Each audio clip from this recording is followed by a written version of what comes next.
Hello everyone, welcome back to my channel. How are you all? I hope you all are fit and fine. So let's start today's video. This is the second lecture of chapter Coal and Petroleum of class 8 from NCERT Science. In previous lecture we had discussed about natural resources, in which we had discussed about coal and its products, and in today's video we will discuss about petroleum and natural gases. Let's begin. You know that petrol is used as fuel in light automobiles such as motorcycles, scooters and cars. हमें ये पता है कि जो हमारी जो motorcycles होती हैं, बाइक है, स्कूटर है, कार्स हैं, ये सब क्या है, इनमें पेट्रोल यूज़ किया जाता है एज अ फ्यूल, ईंधन की तरह। क्यों? क्योंकि इनके जो इंजन क्या होते हैं वो थोड़े हल्के होते हैं, लेकिन जिनकी मोटर्स हैवी होती हैं, इंजन हैवी होते हैं, उन गाड़ियों में क्या यूज़ किया जाता है? डीजल। जैसे कि ट्रक हो गया, ट्रैक्टर हो गया, इन सब में डीजल को यूज़ किया जाता है फ्यूल की तरह। Petrol and diesel are obtain from a natural resource called petroleum. और ये पेट्रोल और डीजल दोनों कहाँ से मिलते हैं? एक नेचुरल रिसोर्स है जिसका नाम क्या है? पेट्रोलियम, उससे ये मिलते हैं। The word petroleum is derived from Petra means rock and oleum means oil, as it is mined from between the rocks under earth as shown in figure 5.4. ये जो पेट्रोलियम वर्ड है ये कहाँ से किन दो वर्ड्स से मिलके बना है? एक वर्ड है पेट्रा जिसकी मीनिंग क्या है? रॉक। दूसरा वर्ड क्या है? ओलियम जिसकी मीनिंग ऑयल है। और इसको ये नाम क्यों मिला है? क्योंकि ये जमीन के नीचे से, चट्टानों के बीच से निकाला जाता है ये ऑयल, इसलिए इसका नाम पेट्रोलियम पड़ा है। Do you know how petroleum is formed? क्या आपको ये पता है कि पेट्रोलियम बनता कैसे है? Petroleum was formed from organisms living in the sea. As these organisms died, their bodies settled at the bottom of the sea and got covered with layers of sand and clay. Petroleum कैसे बनता है? जो हमारे समुद्र में रहने वाले जीव होते हैं उनसे पेट्रोलियम बनता है। ये प्रोसेस कैसे होता है कि जब ये जो जीव हैं वो मर जाते हैं और तो उनकी बॉडी क्या होती है? समुद्र में नीचे जाके जमीन में बैठ जाती है, लग जाती है, बॉटम में चली जाती है, और उसके ऊपर क्या होता है? जो रेत होती है, मिट्टी होती है, ये सब उसको कवर करती जाती है, उसके ऊपर लेयर बनाती जाती है। Over millions of years, absence of air, high temperature and high pressure transformed the dead organisms into petroleum and natural gas. फिर ये जो जीवों के ऊपर, मरे हुए जीवों के ऊपर मिट्टी और क्ले जमती जाती है, तो लाखों वर्षों में क्या होता है? वहाँ पे हवा नहीं पहुँच पाती है और वहाँ का टेम्परेचर और प्रेशर क्या होता है? बहुत ज़्यादा होता है, जिसकी वजह से ये जो डेड ऑर्गेनिजम्स होते हैं ये पेट्रोलियम और नेचुरल गैस में कन्वर्ट हो जाते हैं, ट्रांसफॉर्म हो जाते हैं। Look at figure 5.4. It shows the deposits of petroleum and natural gas. You see that layer containing petroleum, oil and gas is above that of water. Why is it so? Recall that oil and gas are lighter than water and do not mix with it. अब ये हमारा figure दिया गया है, यहाँ पे क्या है?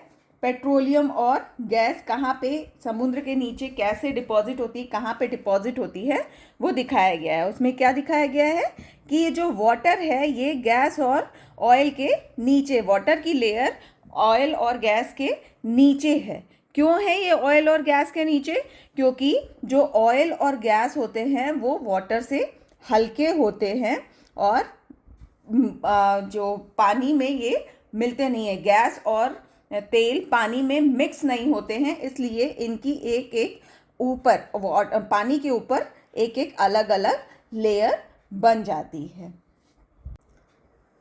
The world's first oil well was drilled in Pennsylvania, USA in 1859. क्या वर्ल्ड का जो पहला तेल का कुआं था वो कहाँ पे खोदा गया था, कहाँ पे ड्रिल किया गया था? यूएसए में, पेंसिल्वेनिया में, 1859 में. 8 years later, in 1867, oil was struck at Makum in Assam. In India, oil is found in Assam, Gujarat, Mumbai High, and in the river basins of Godavari and Krishna. और 1859 में USA में किया गया था. फिर 8 साल बाद 1867 में इंडिया के असम में माकुम नाम की एक जगह है, वहाँ पे भी तेल का पता चला था. और भारत में असम में, गुजरात में, बॉम्बे हाई में और कृष्णा और गोदावरी नदी का जो बेसिन है वहाँ पे भी तेल पाया जाता है. Refining of petroleum. अभी तक हमें पता चला कि पहला कुआं कहाँ बना था और इंडिया में कहाँ कहाँ है, पेट्रोलियम होता क्या है, कैसे बनता है. अब इसकी रिफाइनिंग कैसे की जाती है, let's see. Petroleum is a dark oily liquid. It has an unpleasant odour. क्या होता है? पेट्रोलियम डार्क कलर का ऑयली लिक्विड होता है जिसकी स्मेल जो होती है वो अनप्लीजेंट होती है, बहुत ही गंदी होती है, पसंद नहीं आती है. It is a mixture of various constituents such as petroleum gas, petrol, diesel, lubricating oil, paraffin, wax etcetera. ये क्या होता है? ये इसके अंदर काफ़ी कॉन्स्टिट्यूएंट प्रेजेंट होते हैं. ये काफ़ी चीज़ों का मिक्सचर होती है, जिसमें से कुछ यहाँ नाम दिए हैं. पेट्रोलियम गैस होता है, उसमें पेट्रोल होता है, डीजल होता है, लुब्रिकेटिंग ऑयल होता है, पैराफिन, वैक्स होता है. ये सब पेट्रोलियम के अंदर ही प्रेजेंट होता है. The process of separating the various constituents fractions of petroleum is known as refining.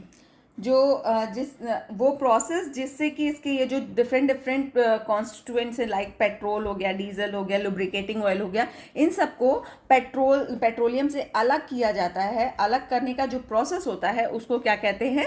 Refining कहते हैं.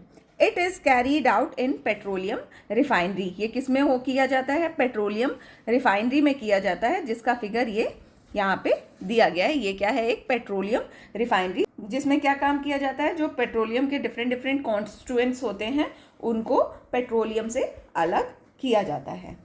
Various constituents of petroleum and their uses are given in table 5.1.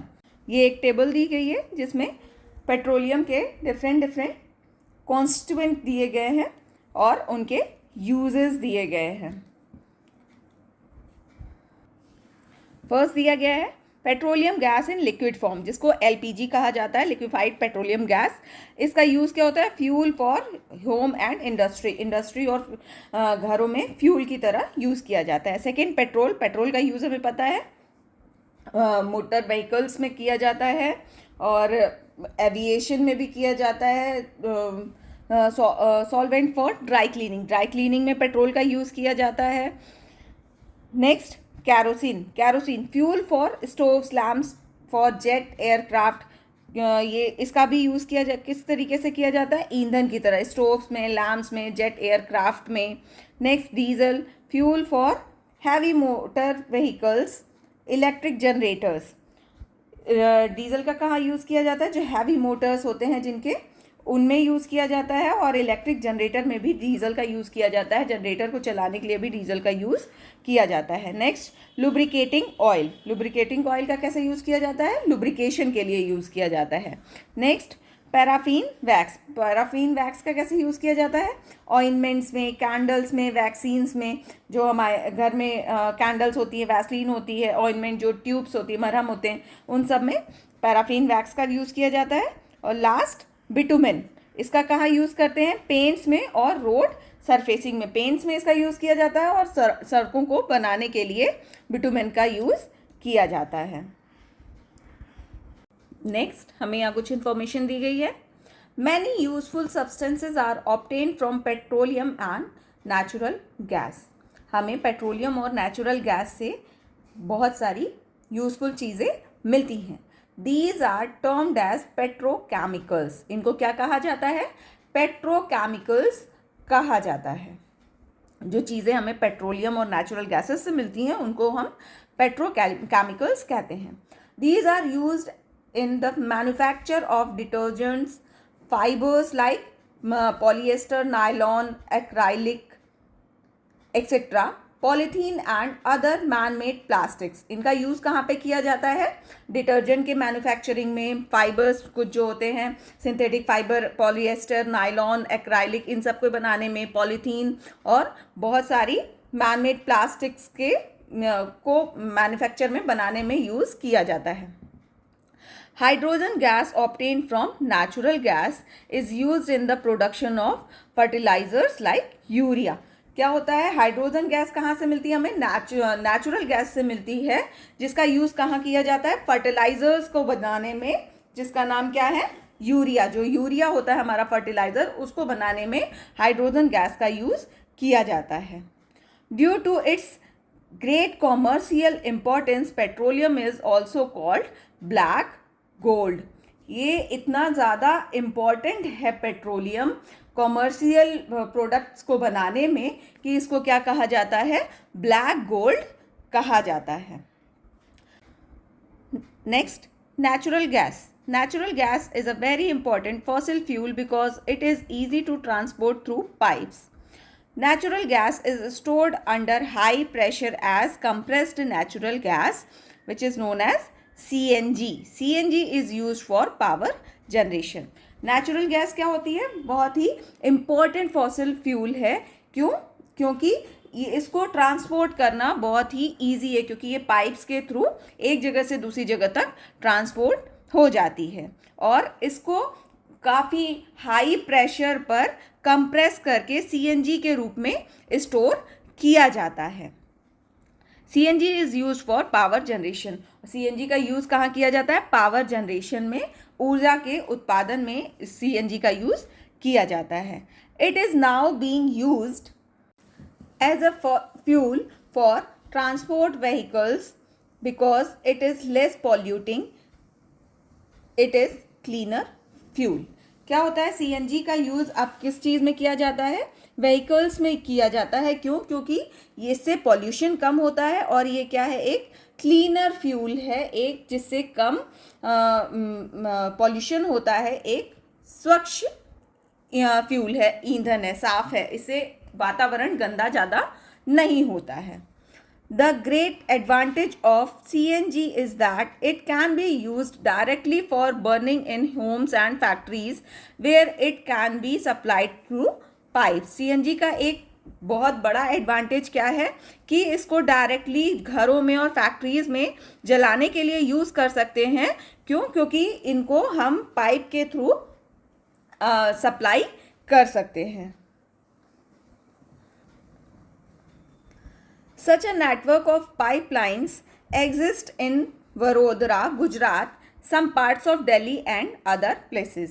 और ऐसा जो पाइपलाइन का जो नेटवर्क है जिसके थ्रू सीएनजी का ट्रांसपोर्टेशन होता है, ऐसा कुछ जगहों पे इंडिया में भी है।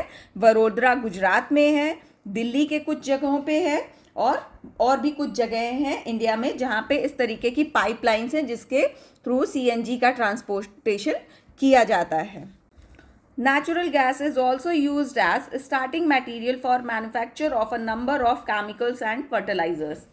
जो नेचुरल गैस होती है उसका यूज़ और कहाँ पे किया जाता है? बहुत सारे ऐसे केमिकल्स हैं, फर्टिलाइजर्स हैं जिनको जब बनाया जाता है तो स्टार्टिंग मटेरियल की तरह नेचुरल गैस का यूज़ उसमें किया जाता है। India has vast reserve of natural gas. India जो है यहाँ पे बहुत विशाल भंडार है नेचुरल गैस का। In our country natural gas has been found in Tripura, Rajasthan, Maharashtra and in the Krishna Godavari delta. India में, हमारी कंट्री में कहाँ कहाँ नेचुरल गैस मिलती है? त्रिपुरा में, राजस्थान में, महाराष्ट्र में, और जो कृष्णा और गोदावरी नदी के डेल्टा हैं वहाँ पे भी नेचुरल गैस मिलती है। Some natural resources are limited.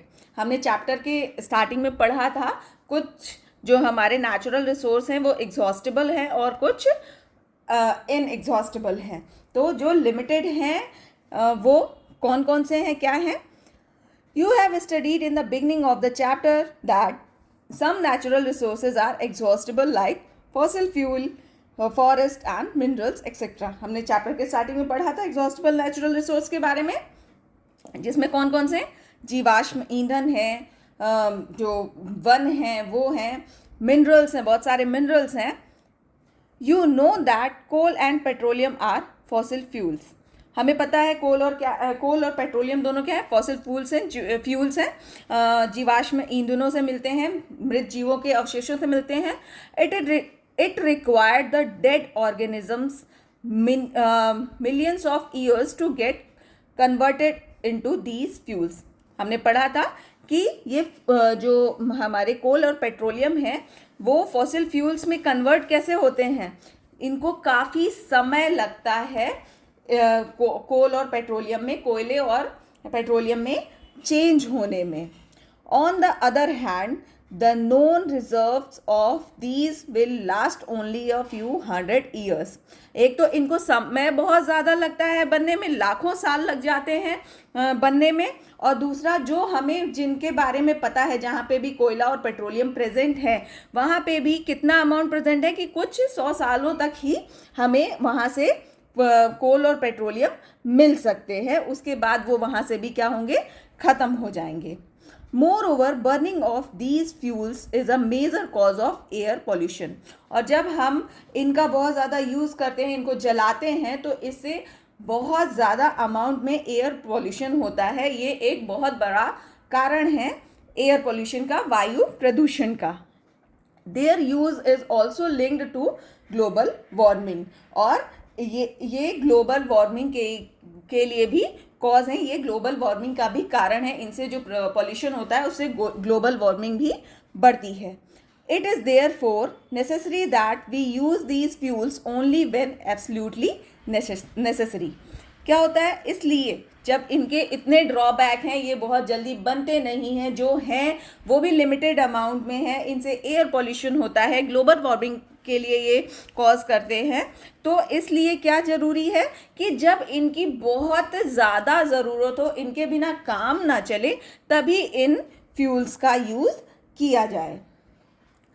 This will result in better environment, smaller risk of global warming and their availability for a longer period of time. जिससे क्या होगा कि हमारा इन्वायरमेंट गंदा नहीं होगा, अच्छा इन्वायरमेंट रहेगा, ग्लोबल वार्मिंग का रिस्क नहीं रहेगा, और ये हमारे पास काफ़ी समय तक हमें यूज़ करने के लिए मिलते रहेंगे. In India, the Petroleum Conservation Research Association advises people how to save petrol diesel while driving. India में जो PCRA है, जिसका फुल फॉर्म है पेट्रोलियम कंजर्वेशन रिसर्च एसोसिएशन, वो कुछ एडवाइस भी देती है, कुछ हमें सुझाव भी देती है कि हम कैसे पेट्रोल और डीजल का यूज़ करें ताकि ये कम से कम यूज़ हो सके. क्या बताती है वो? Drive at a constant and moderate speed as far as possible. जितना संभव हो, जितना हम कर सकते हैं, उतना ज़्यादा हमें एक कांस्टेंट स्पीड से गाड़ी चलानी चाहिए और एक मॉडरेट स्पीड में चलानी चाहिए. मींस एक जो हमने स्पीड ले ली, उस स्पीड को एक कांस्टेंट चलाना चाहिए, और मॉडरेट मींस बहुत ज़्यादा तेज़ गाड़ी नहीं चलानी चाहिए. Switch off the engine at traffic lights और at the place where you have to wait. और जहाँ पे भी हमें किसी का इंतज़ार करना है या ट्रैफिक लाइट का वेट करना है, तो वहाँ पे हमें इंजन बंद कर देना चाहिए ताकि डीजल और पेट्रोलियम बर्न ना हो, जले ना. Ensure correct tyre pressure. जो टायर है गाड़ियों का, उनका प्रेशर भी, उनका जो दाब होता है वो भी सही होना चाहिए. Ensure regular maintenance of the vehicle. और जो हमारी गाड़ियाँ होती हैं, उनका भी रेगुलर मेंटेनेंस कराते रहना चाहिए, उनकी सर्विसिंग कराते रहना चाहिए ताकि उसके मोटर्स और इंजन ये सब अच्छे से काम करें, और जो हमारे डीजल और पेट्रोलियम है ये सब वेस्ट ना हो. तो आज के इस लेक्चर में हमने पेट्रोल और नेचुरल गैस के बारे में पढ़ा, और ये भी पढ़ा कि कैसे नेचुरल रिसोर्स जो एग्जॉस्टेबल हैं उनको किस तरीके से कम यूज़ किया जाए ताकि वो पॉल्यूशन का कारण भी ना बने और हमें काफ़ी लंबे समय तक मिलते रहें. Now, thank you everyone. This is all about this chapter. The link of the first part of this chapter is given in the description box. Kindly check that link for the full chapter explanation. If this video is useful for you, then please like, subscribe and share this video. Thank you.